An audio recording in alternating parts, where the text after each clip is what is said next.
আমের সিজন অথচ আমের টক হবে না, এটা তো হতে পারে না। আসসালামু আলাইকুম, আমি আফরোজা চাঁদপুর থেকে। আজকে রান্না করবো হচ্ছে টক করলা ভাজি আর আর ভেন্ডি দিয়ে মাছ দিয়ে।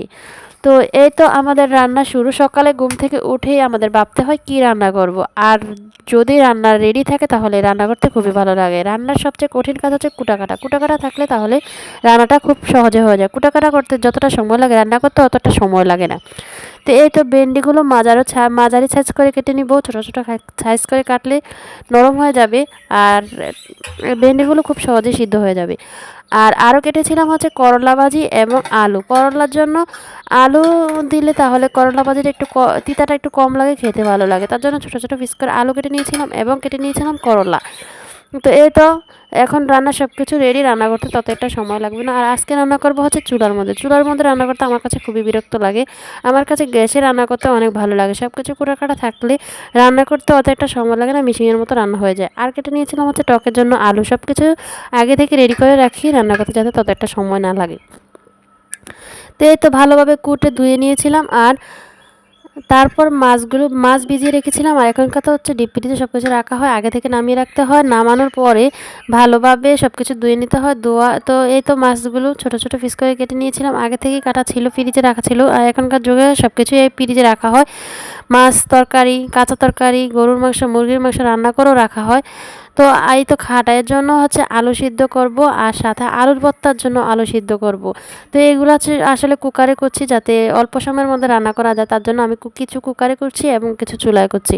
তো এতে পরিমাণ মতো পেঁয়াজ, আদা, রসুন সব কিছু দিয়ে ভালোভাবে ভেন্ডিগুলো ভেজে নিয়েছিলাম। সব কিছু যদি ভালোভাবে কষিয়ে নেওয়া হয় তাহলে খেতে ভালো লাগে। তরকারি সবচেয়ে মজা হচ্ছে কষানোতে। যত সুন্দর করে কষানো হয়, যত বেশি কষানো হয়, খেতে ঠিক ততটাই ভালো লাগে।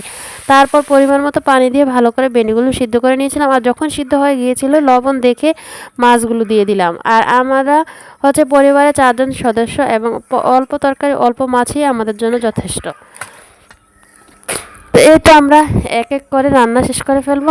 আর আমাদের রান্না করতে হয় খুব সকাল সকাল, 7টা থেকে 8টার মধ্যে আমাদের রান্না শেষ হয়ে যায়। আর সারাদিনই আমরা এই খাবারগুলো খাই। সকালে আর দুপুরে খাই, সন্ধ্যার প্রয়োজনে কিছু একটা বানিয়ে নিই অল্প সময়ের মধ্যে। তো খুব সহজে আমরা খেয়ে ফেলি। তো এটা কিছুদিন আগে আমি আমকে ফ্রিজে সংরক্ষণ করে রেখেছিলাম। আর আমি আজকে নামিয়ে টক রান্না করব। আর এখনকার হচ্ছে আমের সিজন, সব কিছুতেই আম দিলে ভালো লাগে। আম দিয়ে মাছ দিয়ে, আম দিয়ে এ, মাছ ভুনা, সব কিছুতে এক কথা সব কিছুতে আম খেতে ভালো লাগে। আমের আচার খেতে ভালো লাগে, আমের ভর্তা খেতে ভালো লাগে, আম দিয়ে ভিডিও করতে ভালো লাগে। আসলে সব কিছুতে আম ভালো লাগে। আলুতে কিন্তু সব তরকারির মধ্যে আলু দেওয়া হয়। আর আমের সিজনে সব তরকারিতেই আম দেওয়া হয়, খেতে খুব ভালো লাগে। তো এই তো আলুগুলো কুকারে সিদ্ধ করে রেখেছিলাম, যার কারণে সব কিছু এখানে দিয়ে ভালোভাবে পানি মিশিয়ে উতরানি এনে নিব। আর যখন হয়ে যাবে তখন বাগার দিয়ে দিব। আর এই টকটা আসলে সব জায়গায় রান্না করা হয় না। দিয়েছিলাম হচ্ছে আলু এবং একটু গুঁড়ি, একটু আম, আর দিয়েছিলাম পানি, লবণ, হলুদ দিলেই ভালোভাবে রান্না হয়ে যাবে। এই তো দেখতে কতটা সুন্দর হয়েছে। দিয়েছিলাম একটু টমেটো আর ধনিয়া পাতা, দেখতে সুন্দর হয়, খেতে যেতে ভালো লাগে, এজন্য দিয়েছিলাম। আপনার কাছে না থাকলে আপনি টমেটো আর ধনিয়া পাতা না দিলেও পারেন। টকটা দিতে হবে, কারণ এটা হচ্ছে টক, যে কোনো কিছুর টক, জলপুর টক, আমের টক, যে কোনো কিছু দিতে পারেন। তো এই তো আরও করবো হচ্ছে করলা ভাজি। তো প্রথমে তো করলা ধুয়ে কুটে রেখেছিলাম। তো এখন ভালোভাবে একটু পেঁয়াজ, হলুদ, মরিচ দিয়ে ভালোভাবে লাড়াচাড়া দিলেই আমাদের করলা ভাজি রান্না হয়ে যাবে। আর করলাটা আমাদের ঘরে সবাই পোড়া পোড়া খায়। তো আজকে আমি হালকা ভেজেছিলাম, পোড়া পোড়া করতে পারিনি। আর আমার বাচ্চার জন্য খিচুড়ি রান্না করব। খিচুড়ি রান্না করেছি, ঠিক অনেক কষ্ট করে রান্না করেছি, বাট আমার বাবু একটু খিচুড়িও খায়নি।